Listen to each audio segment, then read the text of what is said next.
So Fillmore says that spiritual understanding is the ability of the mind to apprehend and realize the laws. And we know that the laws are the principles and the divine ideas. It's the power that we use to make decisions, to navigate challenges, and when we need to discern the truth.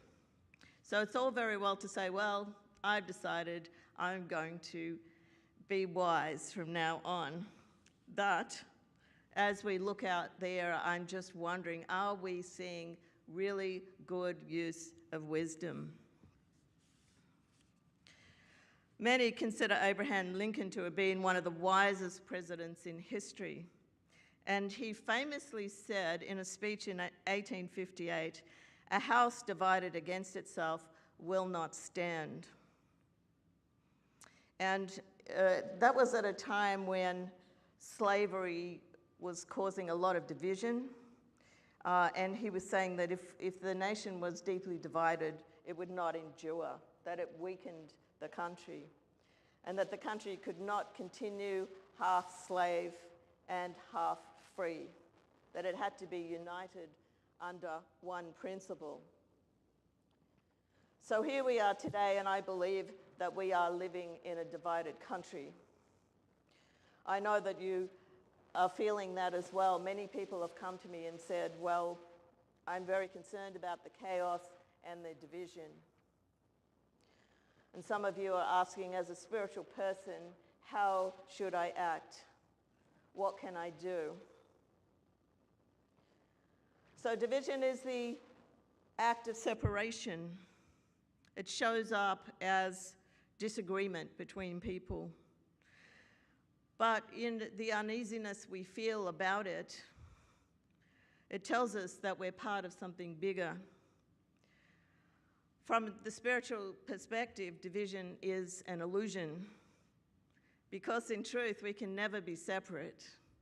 We're created from the one great mind, the one source. And so separation is a human construct.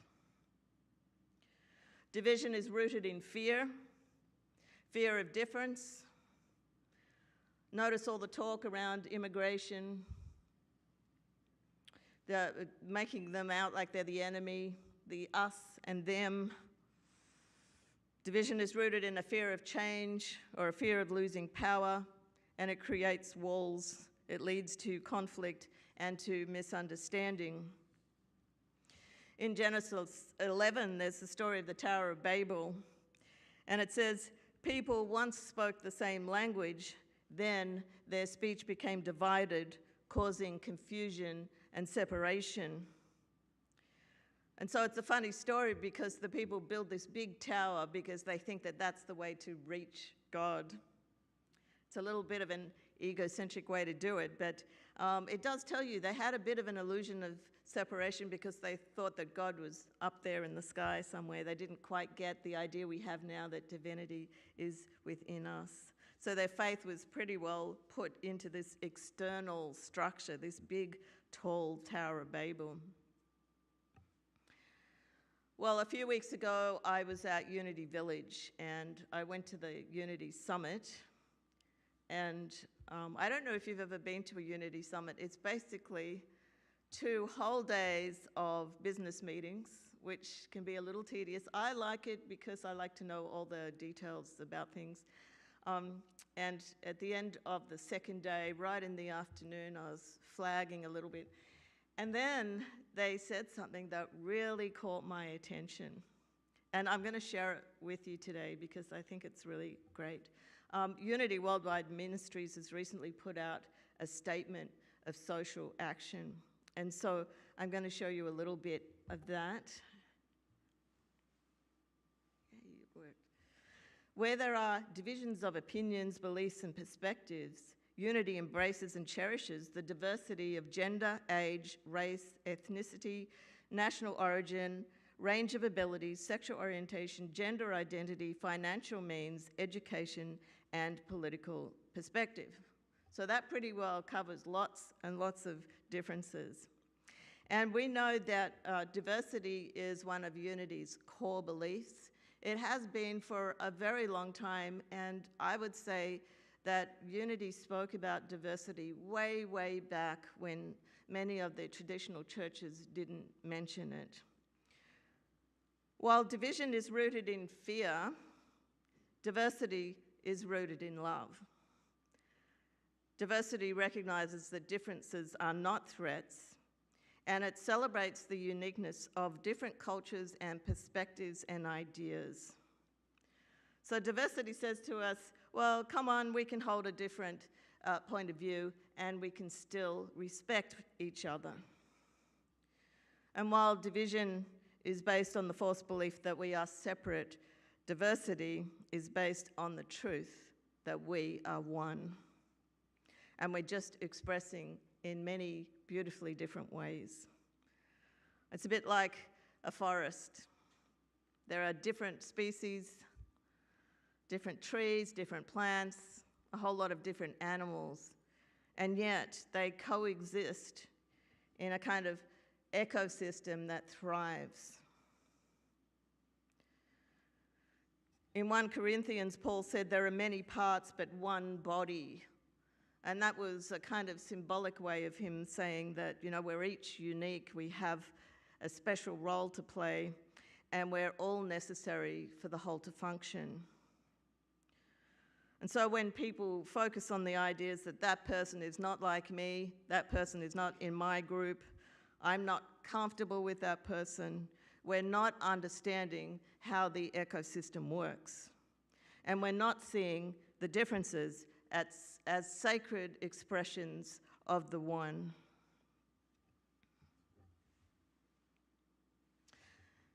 The statement goes on to say, our commitment to social action means we are committed to inspiring and encouraging each other in expressing our divine nature, that we are oneness individually and collectively. When we act from our divine nature, we boldly claim our divine identity moment by moment, choice by choice, through the higher spiritual principles in everyday situations. So what are we doing every day? What do we do when we go shopping, when we go to work, or when we sit in the cafe? Are we expressing our divine nature and encouraging others to do the same? It means we are called to make a difference in our larger communities, to serve, awaken, support, and partner with anyone who faces injustice and oppression. So how are we doing that? How are we supporting those who are facing injustice? Are we here to express our own divine nature, and are we here to see it in others? The statement continues. Where there is fear of another, unity strives to foster a climate of purposeful inclusion, standing for everyone's right to create a life of their own choosing. And so it's all very well to have a policy of diversity, but it's just a policy until we put it into action. And that's when it becomes inclusion. So how are we being inclusive? Are we inviting in people who are different to us? Or are we stepping out of our own box and going towards them? Where there is oppression and hatred, we pledge to be an advocate for the well-being, respect, and civil freedom of every human being.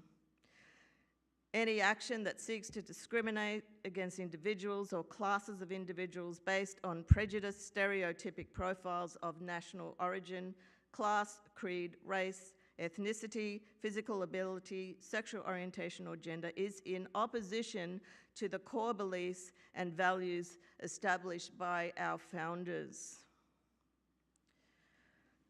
And so this is a strong statement. Are we standing for everyone's rights, not just our own? What do we stand for? It's very clear in this document that as Unity people, we do not stand for discrimination, oppression, hatred, and prejudice. We stand for respect, understanding, well-being, freedom, and inclusion, and allowing people to create a life of their own choosing. These are core beliefs of Unity. And I put copies of this statement of social action in the foyer, so feel free to take one so you can ponder on it during the week. We're all pretty well aware of the story of Rosa Parks, who refused to give up her seat on a segregated bus. But what's more interesting about that story is what happened afterwards. The black community refused to ride the buses. They walked, they carpooled, local churches transported them to work, and it became known as the Montgomery bus boycott. Eventually, the bus companies had very few customers, and it ended up in the Supreme Court that ruled that segregation on public buses was unconstitutional. So there is a collective wisdom that's much more powerful than individual wisdom. The Unity Statement says we're stronger together when we recognize the interconnectedness and interdependence of all life. This is the foundation on which we stand when we engage in social action to demonstrate and live out our commitments of freedom, peace, love, equity, and justice, our communal well-being. And so we are stronger together.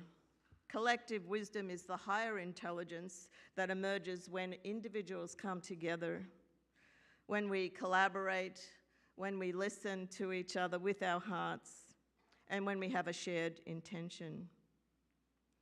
From a spiritual perspective, collective wisdom is the expression of the one mind working in and through each and every one of us. When we come together as a group, each person's perspective contributes to a greater whole, and this leads to inspired action beyond what one person could achieve alone. The scriptures speak of all this in many different ways, and we know the scriptural reading where 2 or 3 are gathered together, there I am amongst you. In Ecclesiastes 4 it says 2 are better than 1 because they have a good return for their labor. If either of them falls down, one can help the other up. A cord of 3 strands is not quickly broken. And so we're here to seek wisdom together, to know the power in collective wisdom. We're here to support communal well-being and to make sure that everyone is cared for. There's a story of a small township that was ruled by an unjust leader. The people were afraid. They whispered about all the wrongs, but they felt powerless to act. And one day the elder named Miriam gathered the people together and she said, "Fear makes us weak, but wisdom shows us the way. We cannot fight darkness with darkness. We must bring light." Miriam handed each person a lantern and she said, "Let our protest be a walk of light." And that evening, hundreds of people walked through the township holding their lanterns high. And there were no words of hatred or signs of division, just the light of the lanterns. The unjust leader watched from his window, expecting some sort of protest, but instead he saw a river of golden light moving through the streets. The silence unsettled him, and that night he could not sleep, and he began to question his ways. And a few days later, he called the elders together, seeking to understand them. There had been a shift, an awakening through the power of communal wisdom. In James 1, it says, "If any of you lacks wisdom, you should ask God, who gives generously to all without finding fault." And so when we come together with wisdom and with love, we gain clarity on how to move forward, not as the world moves, but as God leads us. An anthropologist was visiting an African village, and he proposed a game to a group of children. He put a basket of fruit near a tree and told them that whoever reached it first would get all the fruit. And so he gave them the signal, and the children all held hands and ran together, arriving at the tree at the same time. And then they shared the fruit out equally and enjoyed it together. And the anthropologist was really surprised, and he asked them, "Why didn't you compete against one another?" And one of the children replied, "How can one of us be happy if all the others are sad?" And so division centered in fear, diversity centered in love, and communal wisdom, the power to lift one another up and to recognize that we all are one. And so it is. Amen.